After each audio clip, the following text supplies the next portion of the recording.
Hi guys welcome to my mini vlog. இன்னைக்கு வந்துட்டு vaccination டே. So பாப்பாவுக்கு 45 டேஸ் வேக்சினேஷன் போடுறதுக்காக தான் போயிட்டுருக்கோம். ஸோ பிரேக்ஃபாஸ்ட் எல்லாம் பண்ணிவிட்டு சூப்பராக ரெடி ஆகிட்டு என்னதான் அவுட்டிங்காக இருந்தாலும் பட் வேக்சினேஷன் சொல்ல தான் கொஞ்சம் பயமாக இருக்குது.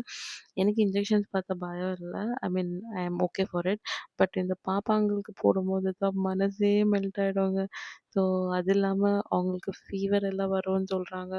ஸோ அதெல்லாம் எப்படி மேனேஜ் பண்ண போகிறோன்னு தெரியல. ஸோ பார்க்கலாம். இதான் ஃபர்ஸ்ட் டைம் அவளுக்கு 45 டேஸ் வேக்சின் கூப்பிட்டுட்டு இருக்கோம். ஸோ ஆக்சுவலி நாங்கள் என்ன கிளியராக டிசைட் பண்ணியிருக்கிறோன்னா எல்லா வேக்சின்ஸும் ப்ரைவேட்லேயே போட்டுக்கலான்ட்டு. பிகாஸ் கவர்மெண்ட்டில் வந்துட்டு சில வேக்சின்ஸ் இருக்கும், சில வேக்சின்ஸ் இருக்காது. ஸோ டு அவாய்ட் கன்ஃப்யூஷன் எல்லாமே ஒரே இடத்துல இந்த வாட்டி நீட்டாக போடலான்ட்டு. பிகாஸ் எங்கள் பையனுக்கு கொஞ்சம் அந்த மிஸ்டேக் ஆனதுனால இப்போ வந்துட்டு ரொம்ப கிளியராக இருக்கிறோம். ஸோ இன்ஜெக்ஷன்ஸை டாக்டரை கன்சல்ட் பண்ணிட்டு எந்தெந்த இன்ஜெக்ஷன்ஸ் போடணுமோ போட்டாச்சு. போட்டுட்டு வீட்டுக்கு வந்துட்டோம். ஸோ எப்படி மேனேஜ் பண்ணோன்றது அடுத்த வீடியோவில் கண்டினியூ பண்ணுறேன். தேங்க்ஸ் ஃபார் வாட்சிங். பாய்.